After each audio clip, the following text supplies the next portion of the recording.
Hello and welcome back to Nathan's Garage. Progress is still happening. Can you believe it? Okay, so yesterday we finished doing the dimmer switch for the instrument panel. Today we're going to do the headlamp switch, which is mounted next to it. And then I think we're going to get on with seatbelts, because that seems like a good idea.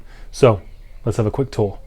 Last episode you saw these dials going in, still not wired up, just in there for now.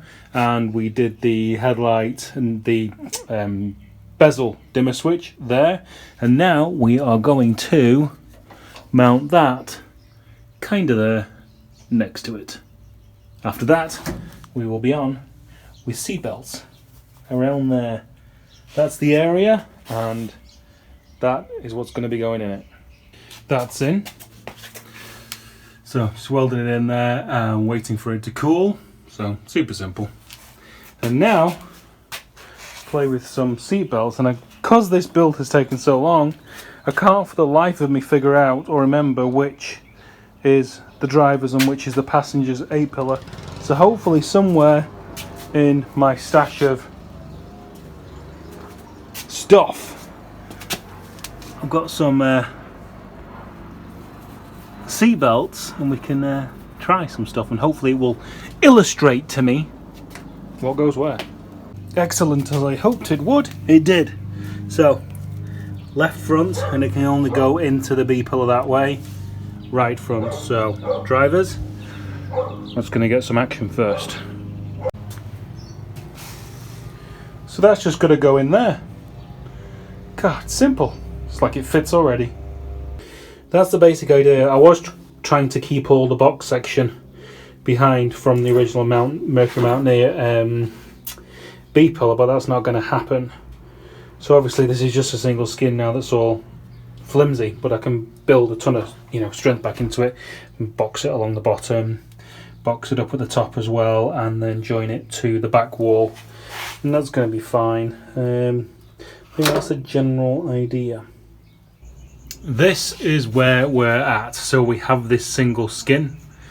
It's all prepped and ready, and what I'm going to do is I'm going to run box section on 3 of the sides. That side, and then that top side, and this side is just going to get welded on. I think that's going to give it enough strength, and I think if the truck crashes any harder where it pulls this out, I probably don't want to be alive.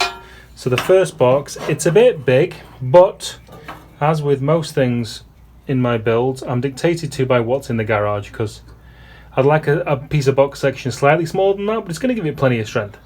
So that's going to get welded in there like that. Step 1.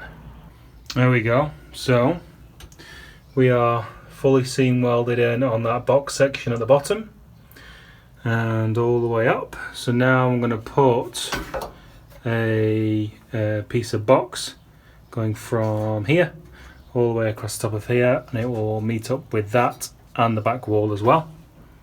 So got this top cross member all welded in, seamed on the bottom.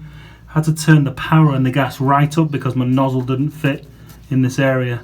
So still got good penetration, welded under there. So now I was going to do a box section on the back here, but I can't because the cab comes round too much at this bottom, and I can't get contact with the box. It makes it sit back off. So tracing with cardboard now to get some just some flat stock in there. There we go.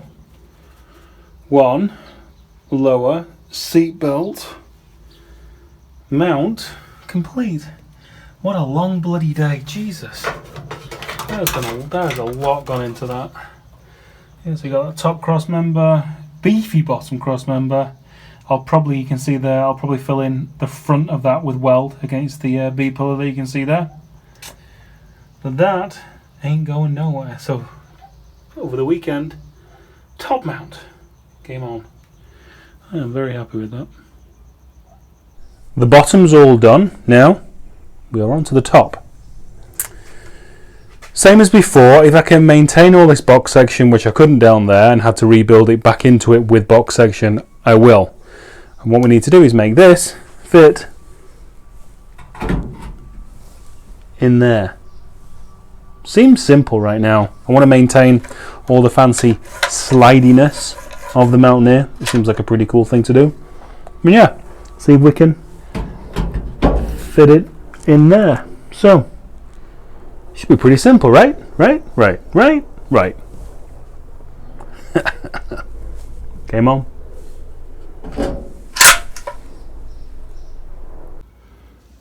It's gonna sit basically like that. It's gonna insert behind the B pillar. That's double skinned and all fancy, contorted, bent to give it strength. Sorry, I'm leaning back while I'm doing this, that's why I sound weird. So yeah, I'm gonna insert behind, I'm gonna weld down there. Then it's sat on that cross member there, gives it strength down there. I'm gonna box in the bottom, I'm gonna box in the top, that will weld it onto that cross member about just under a half of the way, and then I'm going to do sheet piece of steel down there to join it to the back curvature of the wall.